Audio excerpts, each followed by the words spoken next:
नमस्कार दोस्तों, मैं आपका दोस्त राजेश शर्मा हूं और मैं एक बिज़नेस कोच होने के नाते मैं आपकी हेल्प करता हूं ताकि आप लोग आगे बढ़ें और अपने सपनों को जल्दी पूरा कर सकें। तो इसी के साथ आज हम बात करने वाले हैं आप लोगों से बहुत ही ख़ास विषय पे मैं शेयर करने वाला हूं आपसे, क्योंकि ये चीज़ें मैं खुद भी फेस करता था और मुझे एक चीज़ समझ में आई है कि टेलिंग का मतलब होता है कि बिना जाने समझे, यानी व्यक्ति को ना जानते हुए ना उसकी प्रॉब्लम को समझते हुए हम उसको अपनी जो प्रोडक्ट है उसको बेचने के लिए तैयार रहते हैं। और बहुत सारी चीज़ें मैंने भी ऐसी करी हैं जिसकी वजह से मैं टेलिंग करता था और टेलिंग करने की वजह से मुझे बहुत सारी चीज़ों को फेस करना पड़ता था। तो मुझे एक चीज़ समझ में आई है दोस्तों, मैं आपसे वो शेयर करने वाला हूँ कि सेलिंग का मतलब क्या होता है। सेल्स एक प्रोफेशन है। प्रोफेशन का मतलब होता है कि बिजनेस, जैसे प्रोफेशन एक डॉक्टर का होता है, एक वकील का होता है, एक चार्टर्ड अकाउंटेंट का होता है। ये क्या करते हैं, ये जो है उस प्रोफेशन की पहले तो पढ़ाई करते हैं, शिक्षा लेते हैं, एजुकेशन लेते हैं। तो बहुत सारे लोग जो होते हैं एजुकेशन लेते हैं, उसके बाद उसकी जो एजुकेशन करने के बाद वो किताबें पढ़ते हैं, 10-10 घंटे अपनी पढ़ाई पूरी करते हैं। उसके बाद जो है वो डीन के पास जाते हैं और डीन के पास कहते हैं कि सर मैंने किताबें पढ़ ली हैं तो मुझे सर्टिफिकेट दे दीजिए। तो क्या वो डीन आपको सर्टिफिकेट देगा? नहीं देगा।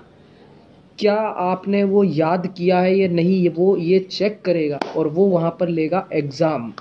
तो एग्ज़ाम लेगा, तो एग्ज़ाम के बाद अगर आप वहाँ पास होते हैं तो उसके बाद वो आपको देता है, एग्ज़ाम होने के बाद आपको मिलता है वहाँ पर आगे की प्रैक्टिस। तो प्रैक्टिस जब होती है तो आपको मिलता है एक्सपीरियंस, और एक्सपीरियंस होने के बाद ही आप ईमानदारी के साथ अपने काम को आगे बढ़ाते हैं और बिज़नेस को आगे बढ़ाते हैं। तो उसी तरीके से सेल्स भी एक प्रोफेशन है, लेकिन सेल्स की कोई कॉलेज ना होने की वजह से बहुत सारे लोग जो हैं इसको प्रोफेशनली तरीके से नहीं कर पाते हैं। तो मैंने भी इसको बहुत ही डीपली जो समझा है कि हमें सबसे पहले करनी पड़ती है इसकी एजुकेशन। एजुकेशन हमें बुक्स से लेनी पड़ती है, ऑडियो से लेनी पड़ती है और सीडी से लेनी पड़ती है, जिससे हम उसकी पढ़ाई करते हैं, अपनी एजुकेशन को बढ़ाते हैं। और एजुकेशन अगर हम बढ़ती है तो हम मार्केट में जाते हैं और मार्केट में जाकर हम बात करते हैं कस्टमर से और उसकी नीड को जानने के लिए हम उससे स्टेप बाय स्टेप काम करते हैं। तो उसके बाद हमारा उसको अनुभव होता है कि इस व्यक्ति ने एजुकेशन की है। और एजुकेशन जब व्यक्ति करता है तो उसको मिलता है एक्सपीरियंस, यानी उसने मार्केट गया, प्रोडक्ट बेचा, मार्केट गया, उसने प्रॉफिट कमाया, प्रॉब्लम सोल्व करी और उसको पैसा मिला। तो ये होती है हमारी एग्ज़ाम, और एग्ज़ाम कस्टमर बराबर लेता है। उसके बाद हमारा जो आता है एक्सपीरियंस, और एक्सपीरियंस जो होता है उसके बाद हमारा स्टेप होता है एक्सपीरियंस का कि उसको प्रॉफिट देना है या नहीं देना है। उसके बाद आता है हमारा एथिक्स।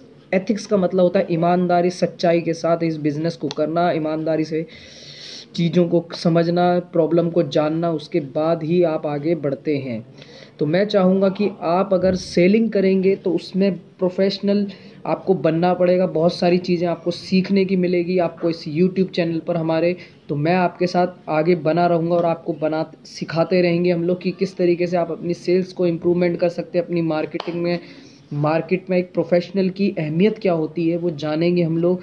अगली नेक्स्ट वीडियो में हम लेकर आ रहे हैं आप लोगों के लिए बहुत ही बेहतरीन एक वीडियो, जिसमें आपको हमें बहुत अच्छे तरीके से बताएंगे। और बने रहिए हमारे साथ, हम आते हैं आपके साथ, चलते हैं आगे, नेक्स्ट बार मिलेंगे। थैंक यू वेरी मच, नमस्कार।